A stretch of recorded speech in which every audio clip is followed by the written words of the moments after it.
ये आज petrol diesel की जो बढ़ती महंगाई है, जो लगातार रेट बढ़ रहे हैं, 19वें दिन लगातार जो रेटों की बढ़ोतरी हुई है, इस पे निश्चित तौर से जो all India road transport federation के आह्वान पर पूरे देश में प्रदर्शन किए गए हैं। हरियाणा में हरियाणा रोडवेज तालमेल कमेटी, जिसमें सारे घटक शामिल हैं,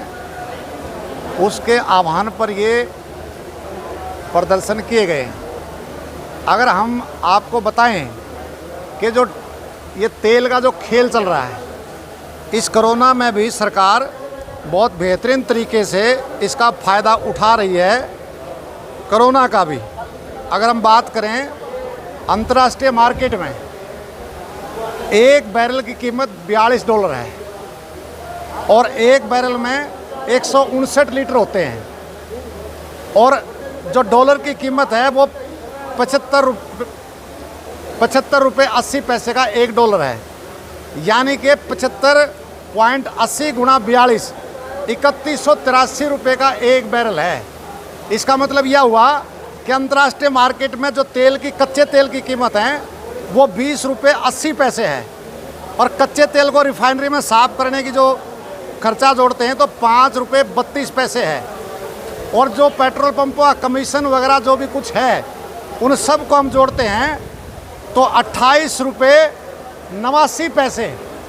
पेट्रोल की कीमत है। डीजल की कीमत उसके भी आगे चला गया है डीजल की कीमत, और बेच कितना रहे हैं 80 रुपये, यानी कि 51 रुपये 21 पैसे महंगे दाम में बेच रहे हैं, जिसमें टैक्स लगा करके सरकार के खजाने को भर रहे हैं। इस कोरोना महामारी में जहां डिमांड कम हो रही है, डिमांड इसलिए कम हो रही है कि हमारी जेब में पैसा नहीं है, डिमांड कम है तो कारखाने चल नहीं रहे, कारखाने नहीं चल रहे तो बेरोज़गारी बढ़ रही है। सरकार ने इसको एड्रेस करने की बजाय, इस महंगाई को रोकने की बजाय, सरकार पेट्रोल और डीजल के लगातार 19वें दिन में रेट बढ़ा करके इस खजाने को भरना चाहती है, और बड़े पूंजीपतियों को इसका फ़ायदा निश्चित तौर से दूसरे तरीके से पहुंचाने की बात ये कर रही है। इसलिए हम कह रहे हैं कि ये जो महंगाई बढ़ रही है, डीजल और पेट्रोल के दाम बढ़ने से ये महंगाई विकराल रूप धारण और करेगी। तो सरकार को जो करना चाहिए, और ट्रांसपोर्ट सेक्टर में, क्योंकि ज़्यादा जो बड़ा खपत है वो ट्रांसपोर्ट सेक्टर है, वो पूरी तरीके से बर्बादी के कागार पर पहुंच जाएगा। तो सरकार को, आम जनता को, आम उपभोक्ताओं को राहत देने की बजाय ये रेट बढ़ा करके उसको कमर को तोड़ने का काम कर रहे हैं। इसलिए इस बात का विरोध कर रहे हैं कि ये जो और जो इशू हैं, कोरोना का लाभ उठा करके सारे पब्लिक सेक्टर को बेचा जा रहा है, और महंगाई बढ़ रही है, बेरोज़गारी बढ़ रही है। बड़े पूंजीपतियों पर कारपोरेट टैक्स लगा करके या प्रॉपर्टी टैक्स लगा करके सरकार का खजाने में पैसे लाने की बजाय ये पेट्रोल डीजल की रेट बढ़ा रहे हैं, कर्मचारियों की तनख्वाहें को रोका जा रहे हैं,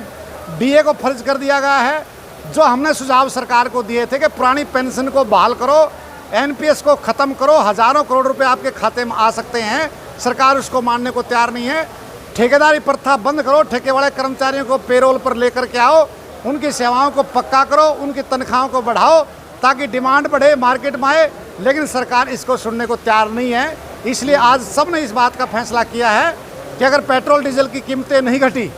और इन सारे पब्लिक सेक्टर को जो बेचा जा रहा है, और रोडवेज में आप देखोगे कोरोना का भी फ़ायदा उठा करके वो जो 3500 के 19 जो रूट परमिट थे उनको फिर निजी हाथों में देने का सरकार फैसला कर रही है। इसलिए रोडवेज की तालमेल कमेटी इसके खिलाफ निश्चित तौर से लड़ रही है, और पूरे देश का कर्मचारी, मजदूर सब मिल करके, केंद्रीय ट्रेड यूनियन में मिल करके 3 जुलाई को पूरे देश में प्रदर्शन करेंगे। हरियाणा में भी हम बड़े पैमाने पर प्रदर्शन करके सरकार को चेतावनी देंगे कि ये जो देश है ये गौतम अदानी का, अनिल अंबानी का, बड़े पूंजीपतियों का नहीं है, ये कर्मचारियों का, मजदूरों का, किसानों का, गरीबों का देश है। आप उनके हित की बात करिए, अदरवाइज पूरे देश के कर्मचारियों के गुस्से का सामना आपको करना पड़ेगा।